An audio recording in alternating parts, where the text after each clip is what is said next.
Hi guys, and welcome to the CPFC podcast with me, your host, Alfonso Greenbrook. Today in Pod 6, I'll be looking over the result over Sunderland, and we'll be discussing the match, player rankings, my man of the match, as well as hearing from Pardew and what he had to say after the game. So let's begin. Crystal Palace, where eagles fly. People never gave us a chance, but we proved them wrong.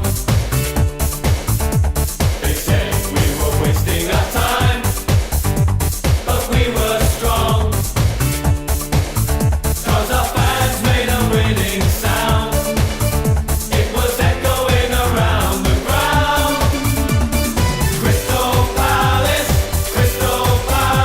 we passed the test.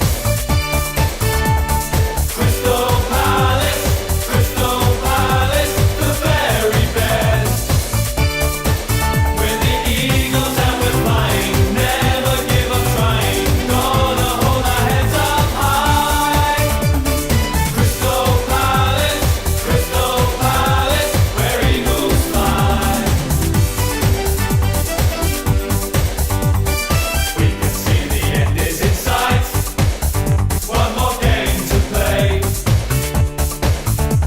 A team of men with heads full of dreams to take the prize away. But you know that we rely on you, and the faith you have will pull us through. Crystal Palace, we passed the test. Crystal Palace, the very best. We're the Eagles and we're flying, never give up trying. Gonna hold our heads up high. Crystal Palace, where eagles fly. We've never been to Wembley before, with such a mighty crowd. Knowing you'll be there by our side is gonna make us proud. And together we will hope and pray we will win the cup that special day. Crystal Palace,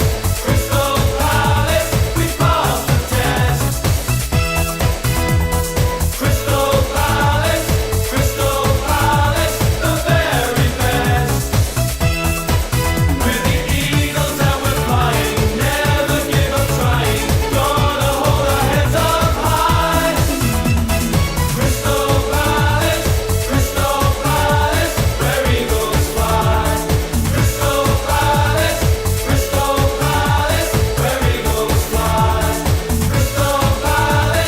Crystal Palace, where eagles fly.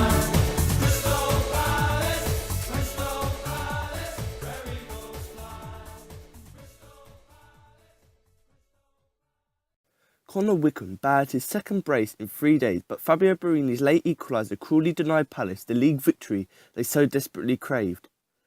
The striker scored twice in the second half to turn around Alan Pardew's side's fortunes, who trailed out the break after Damien Delaney's fortuitous opener. But Sunderland's substitution's fine late strike extended the Eagles' search for a Premier League win to 11 matches. A lively start saw Wilfried Zaha lash wide first time on 9 minutes, but 60 seconds later he turned DeAndre Yedlin inside out with some dazzling skill before getting through the Sunderland goal. However, a deflection took a sting out of his effort. Rodwell then fired at Wayne Hennessey from 25 yards, but the Eagles probed again and won a free kick which Yohan Cabaye whipped towards Wickham, but the ball spanned to Damien Delaney's path. However, Vito Mannone blocked the ball at close range. The end-to-end fashion continued with Wilfried Zaha saw a low-arrowed dive take a touch off a Palace defender and skid just wide. And on 20 minutes, Wickham, on the halfway line, played a terrific pass into Yannick Bolasie, who controlled the ball on his chest and played in the overlapping Jordan Much, but he could only hit the sideline from a tight angle. The game quietened down after that bit, but just after the half an hour mark, the best chance of the half fell Palace's way when Scott Dan escaped from his marker at the corner and headed Cabaye's delivery goalwards, but Mannone managed to make a superb reaction to stop it and push it over. And then that save proved vital, as on 38 minutes the host went forward with a fortuitous circumstances.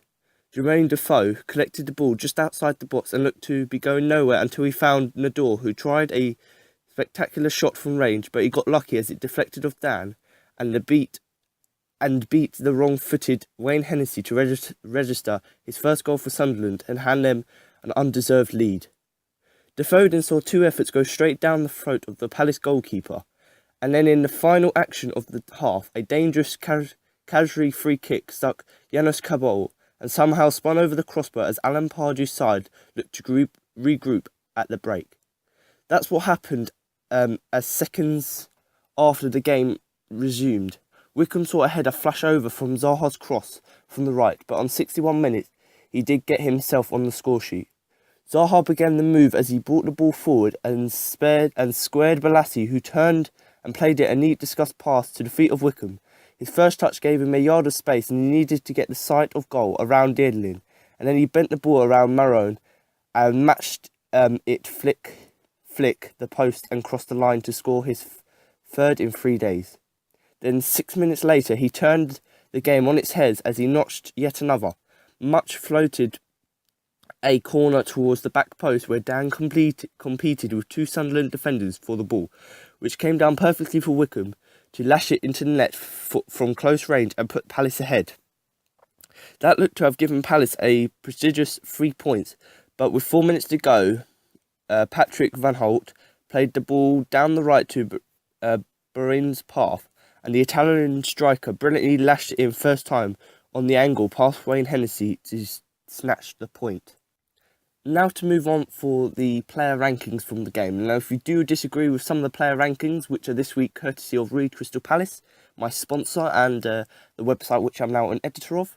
But moving on from that, if you do disagree with any of the player rankings given, do leave a comment below and I will try and get back to you.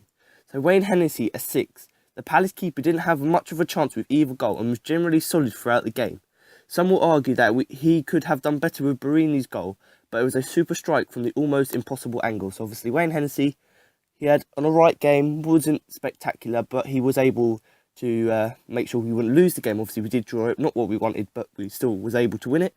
Martin Kelly, a 6, a fairly solid display from the right back, but probably not enough to keep him in the side when Papa Suarez is back from suspension. So in my opinion, I thought Martin Kelly was good. He was good at getting forward. Not as good as he's been in the Tottenham game or a few of the other games recently, obviously, because we keep leaking goals, so he's been more defensive. But I think that's what we need more from him.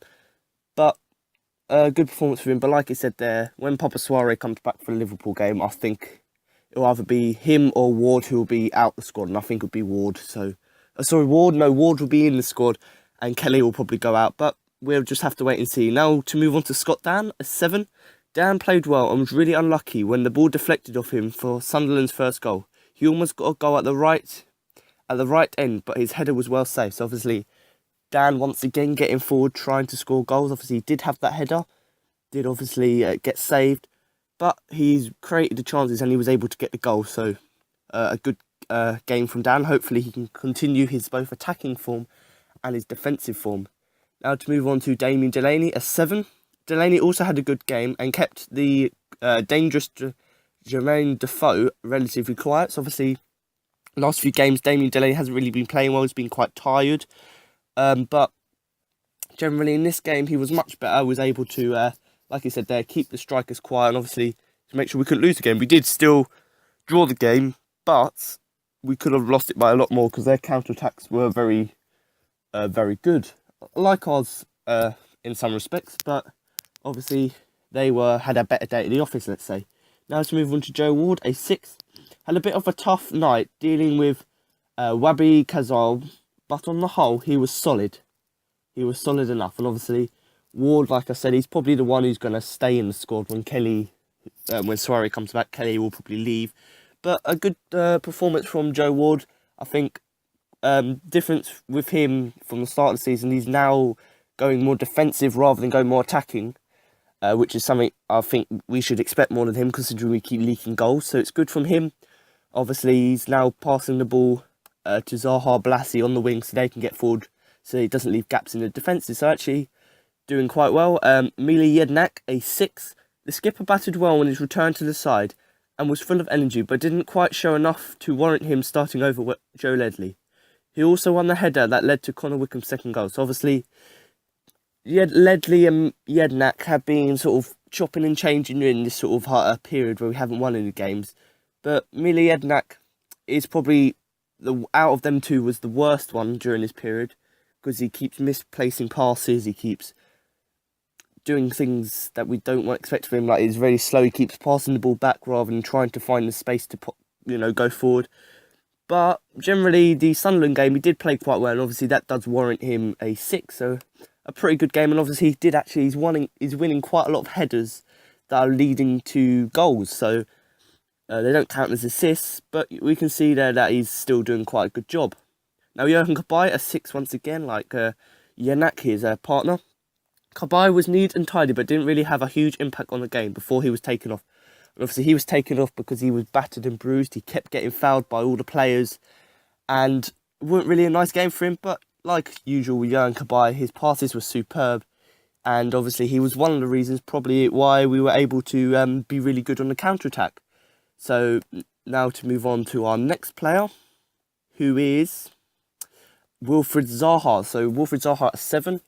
Zaha was a consistent threat, and my computer's going weird. Zaha was a consistent threat, and Sunderland struggled to contain him, especially in the second half. He played his part in the first goal too. So obviously Zaha, our best player undoubtedly in this hard time, and actually he was really good at getting forward. Like what we expect from him, he was putting in plenty of crosses. Obviously we couldn't convert all of them, but at least he's given an assist there, trying to look for assists. He was good at cutting in, trying to get the ball in the area. So a good performance from Zaha. Now to move on to Jordan Much, who was the debate one, and this is the one where you sort of would want to comment below, because many people have criticised Much, but in my opinion, and this is what many other people have said, I thought he played really well, and he's been a really good replacement for obviously Punchin, who's been out injured. So Jordan Much, 6. Much was fairly quiet, bar one shot on the overlap that hit the side net. So obviously he's not really doing much in the game, but he's running a lot, he's defending as well, getting back in the position, and where he's been playing a sort of a cam role, he's able to make runs, he's able to find a pass, which is, what I would expect of someone like him. And that's something that Punchin wasn't doing before he got injured. Punchin was sort of holding on to the ball too much, whereas Much sort of, runs much quicker, tries to find the pass. So I don't know, Punchin will probably come straight back in the side, but we'll just have to wait and see. Now to move on to Yannick Bolasie. So this was his first game starting since coming back from injury, and the website, and I actually have to agree with this, I've given him a 7. So it says, like Zaha, Bolasie also proved himself to be a handful all game, and he played his part in the Eagles' first goal too. He did look hampered after a long way though, but that was still huge for the Eagles. So obviously they're just saying how obviously he's come back from injury, he had a real good impact, he was able to get an assist for one of Wickham's goals, but obviously as he's come back from injury he's still quite tired, looking quite tired. But hopefully if we can have this impact and he's only sort of half fit, then when he's fully fit, then he's going to have a huge impact and he's going to be really, really good for the squad. Now to move on to the star of the game, in my opinion, which was Connor Wickham at 9. Wickham tormented his former side on the return to the North East and was rewarded with 2 very different goals. And just to say, they were brilliant goals. If you go on my Instagram, at the CPFC podcast, you can see the video of the goals. Both of which made Pardew very happy after selecting him ahead of Emmanuel Adebayor. And obviously that was a right decision, in my opinion, as Adebayor has been looking quite tired over the last few games. He was looking good, but I think he's tired now. And even when he came as a substitute, he was still sort of tired. And that is the end of them. Few substitutions. Ledley came on. Didn't really have an impact. Dwight Gale came on once again, didn't really have an impact. So there's no point in giving them ratings because they were just there to sort of make sure they could keep up the fitness of the other players. So no really big impact from them. Now to move on to my man of the match, and this was actually quite a difficult one because you would think I would say Wickham. Obviously he did score 2 goals, but you've got to have consideration for the other players. So, for example, Much was one of mine, nominations because Much played really well. Also, Balassi, obviously the best attacking threat, and Zaha as well. So defensively, didn't really have a good performance. Midfield, or the holding midfield, the defensive midfield, didn't really have a good game. But I think the attackers were actually why we were able to obviously get the 2 goals in the game. So out of sort of Balassi, Zaha, Much, and Wickham, I'm going to give it to Wickham. And that's obviously it's because of his goals. But also he was very good during the game, holding up the ball, passing the ball to Balassi and Zaha to try it so they can cut in the box. And it was pretty good as well. And obviously I've got to give thanks to Much as well, because Much was the one also providing the balls for Balassi, Wickham and Zaha. So obviously, once again, if you do disagree with my opinion, do go in the comments below and comment your man of the match. But that was my man of the match. Obviously Wickham, closely followed up by Much, Zaha and Balassi. Now you've heard my podcast review of the Sunderland game. Now we're going to listen to what Pardew had to say after the game. Alan, a great fight back, came so close to winning, but how important is that point? Very. I mean, we all know that we couldn't get beat tonight, and this was a game that we're desperately unlucky not to win. I mean, the boys give everything, and to have that blow from a substitute who was fresh and smash it in the corner like he did, probably the only place it could have gone in, is very unfortunate for us. And what was the message at half-time? Because it seemed like so much more intensity in the second half from the start. Yeah, but I think we just needed to calm down and pass the ball. We was a little bit edgy, a little bit nervous after West Brom. They'd scored. So to get ourselves 2-1 ahead in this fixture against a team that have definitely improved was a great effort by us.